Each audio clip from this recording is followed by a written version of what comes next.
हमारे यहाँ क्या छूना चाहिए क्या नहीं छूना चाहिए, यह जो धर्मशास्त्र की व्यवस्था है, स्पर्श के योग्य कौन है, स्पर्श के योग्य कौन नहीं है, ये घृणामूलक व्यवस्था नहीं है, ये विवेक मूलक व्यवस्था है। विवेक मूलक व्यवस्था और घृणामूलक व्यवस्था में बहुत अंतर है। हम आपसे पूछते हैं, सवेरे सवेरे उठकर आप अपने बाएं हाथ से मल धोते हैं, फिर उसी हाथ से बिना मिट्टी साबुन का प्रयोग किए बिना उसी हाथ को आप अपने मस्तक में मुख में क्यों नहीं लगाते हैं, अथवा शरीर के किसी अन्य अंग से क्यों नहीं लगाते हैं? अरे जिस अंग को आपने धोया है वो भी आपका ही है, और जिसको छूने से जिसको स्पर्श कराने से परहेज कर वो भी आपका ही अंग है, तो आप ये विवेक क्यों रखते हैं?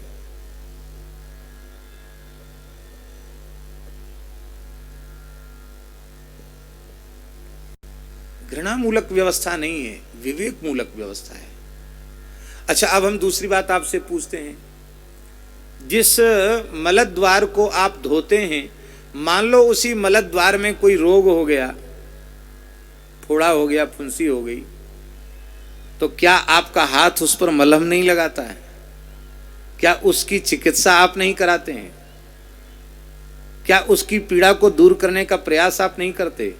यदि आपकी उससे घृणा होती तो आप उसके सुख दुख से आपका कोई लेना देना नहीं था।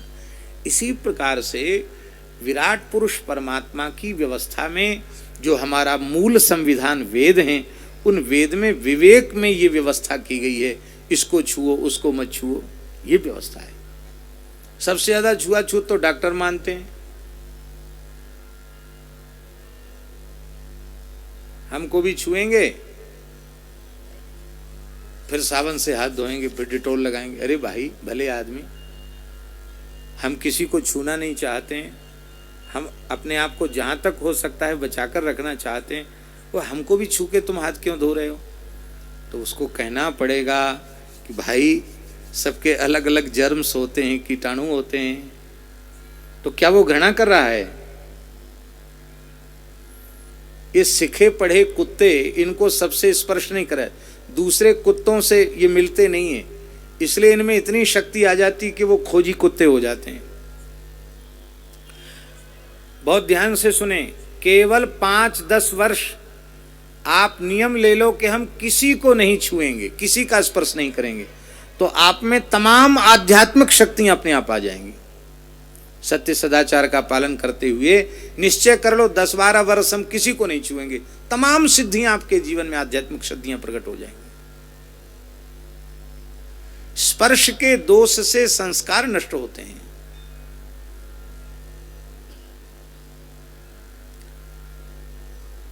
समस्या यह हुई कि विवेक मूलक व्यवस्था को दुर्भाग्य से षड्यंत्रकारियों ने घृणा मूलक व्यवस्था बना दिया, और घृणा मूलक व्यवस्था बनने से हिंदू वैदिक सनातन धर्म की बहुत बड़ी हानि हुई है। एक बात कहें हम, उच्च कुल के अभिमान में जीने वाला व्यक्ति, हमारा भी शरीर पवित्र विप्र कुल में उत्पन्न हुआ है, एक अच्छे वैदिक विप्र परिवार में हमारा जन्म हुआ है, लेकिन विवेक की बात हम आपको कह रहे हैं। उच्च कुल में उत्पन्न व्यक्ति उस कुल के अभिमान को ढो रहा है, और उसके आचरण में शुचिता नहीं है, उसकी खान पान की पवित्रता नहीं है, उसकी विचारों में पवित्रता नहीं है, तो मेरे विचार से वह अस्पृश्य है।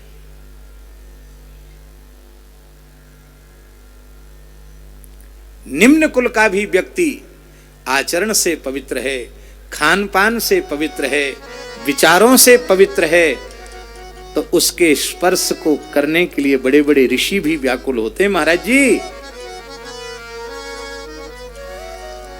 अप्रमाण कोई बात नहीं कहते। राम सखा ऋषि बर बस भेंटा। राम सखा ऋषि बर बस भेंटा। राम सखा ऋषि बर बस भेंटा। राम सखा ऋषि बर बस भेंटा। वशिष्ठ जैसे ऋषि ने निषाद राज गुह को छाती से लगाया, क्योंकि वह भले ही निषाद कुल का है लेकिन भगवान का महान भक्त है। महर्षि वाल्मीकि कह रहे हैं, वाल्मीकि के शब्दों में, श्रमणाम धर्म निपुणा मभिगच्छेति राघव। हे राघव, हे रघुवंश विभूषण श्री राम, भागवत धर्म के आचरण में जो अत्यंत निपुणा, श्रमणा, परम साध्वी, परम संत जो सबरी है, उसका दर्शन करने आप जाना। अभिगच्छ का अर्थ है ये बुद्धि लेकर नहीं जाना कि वो भील के खानदान में पैदा हुई है, उसका आचरण देखो वो कितनी पवित्र है। जैसे आप ऋषि मुनियों के प्रति श्रद्धा का भाव लेकर जा रहे हो उनका दर्शन करने, उसी श्रद्धा भाव को लेकर सबरी के निकट जाना। अभिगच्छेति राघव। तो भगवान को नहीं भजते वो ही नीचे हैं और कोई नीच नहीं है। भारतवर्ष में जन्म लेने वाला कोई नीच नहीं है। नीच वही है जो भगवान का भजन नहीं करता, जिसके जीवन में आहार विहार की शुचिता नहीं है।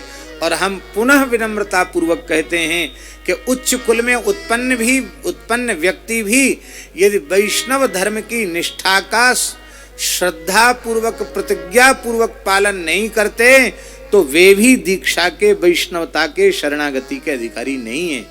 किंतु निम्न से निम्न कुल में उत्पन्न व्यक्ति यदि श्रद्धा पूर्वक भागवत धर्म, वैष्णव धर्म का पालन करता है तो वह भगवत शरणागति का अधिकारी है, क्योंकि सर्वे प्रपत्तेर अधिकारिणः सदा सदा सर्वदा सभी प्राणी भगवान की शरणागति के अधिकारी है।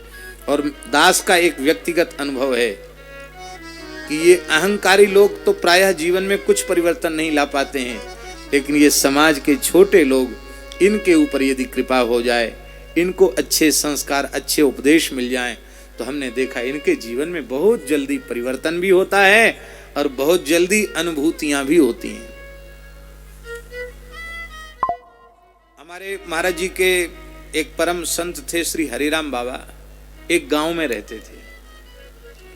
महाराज जी से बोले कि भट्टमाली जी बड़े दुखी हैं। महाराज जी बोले क्यों?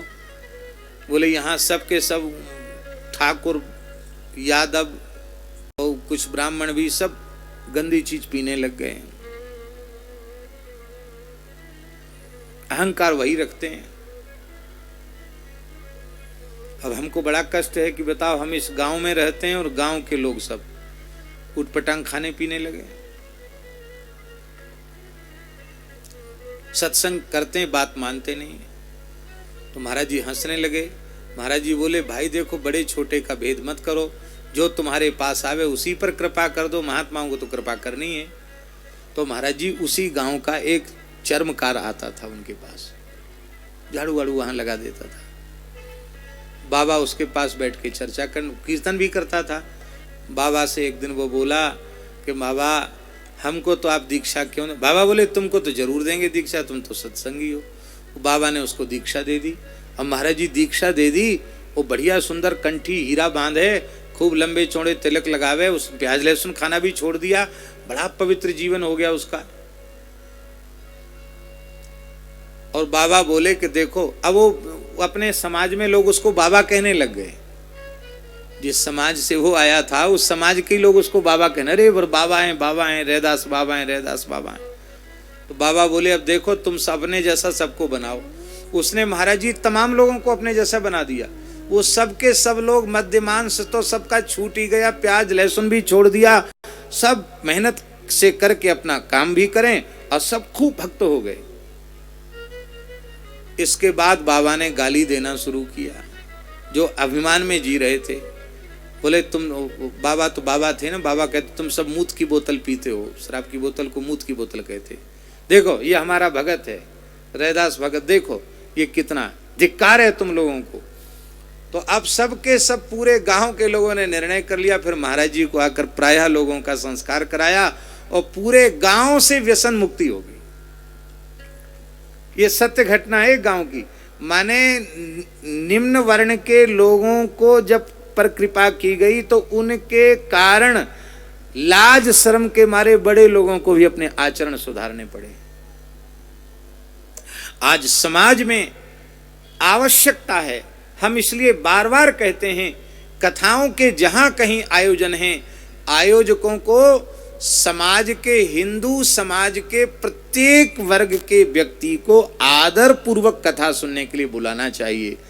आज सत्संग से दूर होने के कारण ही हमारा वह मुख्य समाज हमसे दूर होता चला जा रहा है, और बुद्धि को भटकाने वाले लोगों की कमी नहीं है, उसकी हानि पूरे राष्ट्र को, पूरे समाज को भुगतनी पड़ रही है। बोलो भक्तवत्सल भगवान की।